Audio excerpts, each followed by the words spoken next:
بسم اللہ الرحمن الرحیم۔ حضرت آدم علیہ السلام۔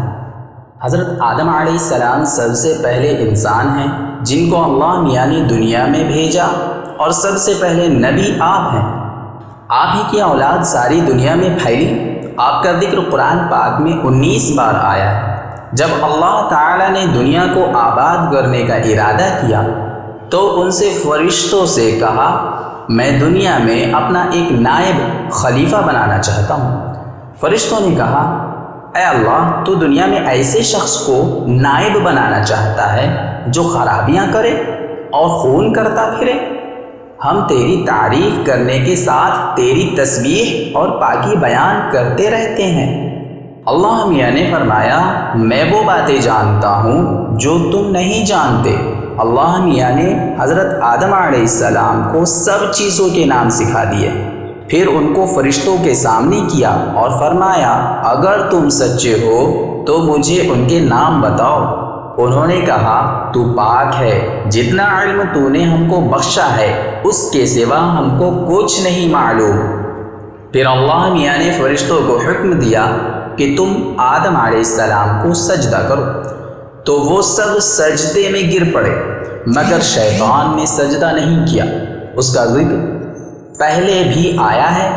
اللہ میاں نے حضرت آدم علیہ السلام سے کہا کہ تم اور تمہاری بیوی جنت میں رہو اور جہاں سے چاہو کھاؤ پیو، مگر ایک خاص درخت کے متعلق حضرت آدم علیہ السلام کو منع کر دیا کہ اس کے قریب بھی نہ جانا، ورنہ تم بھی ظالموں میں سے ہو جاؤ گے۔ اس طرح اللہ میاں نے حضرت آدم علیہ السلام کا امتحان لیا کہ دیکھیں یہ ہمارا کہنا مانتے ہیں یا بھول جاتے ہیں اور شیطان کے بہکائے میں آ جاتے ہیں۔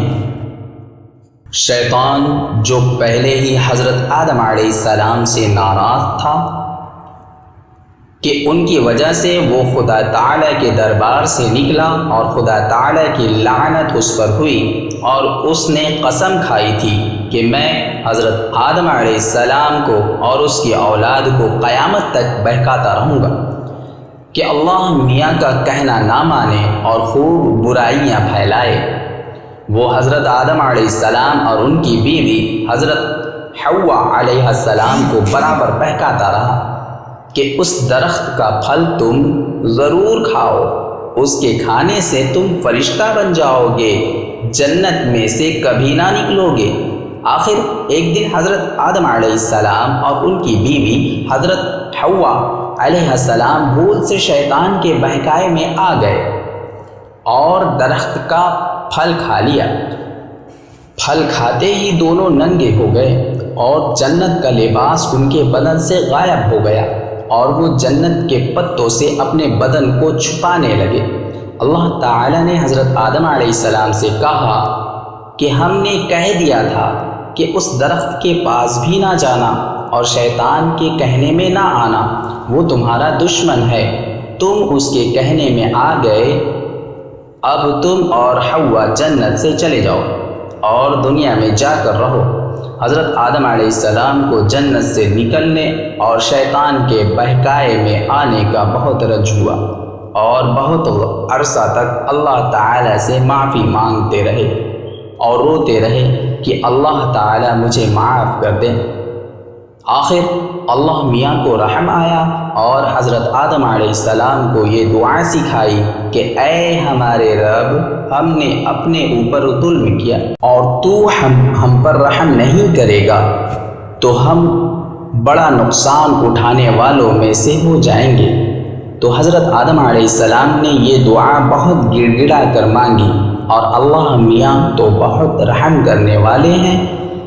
جب کوئی بندہ گناہ کر لیتا ہے اور سچے دل سے توبہ کر لیتا ہے کہ اے اللہ، یہ گناہ تو مجھ سے غلطی سے ہو گیا، آئندہ ایسا نہ کروں گا، تو وہ معاف کر دیتے ہیں۔ چنانچہ حضرت آدم علیہ السلام کو بھی اللہ میاں نے معاف کر دیا، اور پھر کہا کہ تم اور تمہاری اولاد دنیا میں رہو، اور یہ بات یاد رکھو کہ جب میری طرف سے کوئی نبی صلی اللہ علیہ وسلم میری ہدایت لے کر تمہارے پاس آئے تو تم اس کا کہنا ماننا، جو میرے بھیجے ہوئے نبیوں کا کہنا مانے گا اس کو پھر نہ کوئی خوف ہوگا اور نہ غم ہوگا، اور جو لوگ میرے نبیوں کی بات کو نہیں مانیں گے اور ہماری آیتوں کو جھٹلائیں گے وہ دوزخ میں جائیں گے اور ہمیشہ اسی میں رہیں گے۔ اس کے بعد حضرت آدم علیہ السلام اور حضرت حواء علیہ السلام دنیا میں رہنے سہنے لگے، خوب جی لگا کر اللہ کی عبادت کرتے، ان کی بہت اولاد ہوئی اور دنیا میں سب جگہ آباد ہوتی رہی۔ حضرت آدم علیہ السلام اپنی اولاد کو بھی یہی بات بتاتے رہے کہ تم کبھی شیطان کے بہکائے میں نہ آنا، وہ ہمارا دشمن ہے اور ہم کو بری باتیں کرنے کے لیے بہکاتا رہتا ہے۔ ہمیشہ اللہ کی عبادت کرنا، سچ بولنا، کسی پر ظلم نہ کرنا، ایک دوسرے کی نیک کاموں میں مدد کرتے رہنا۔ آخر کار حضرت آدم علیہ السلام 900 سال زندہ رہ کر وفات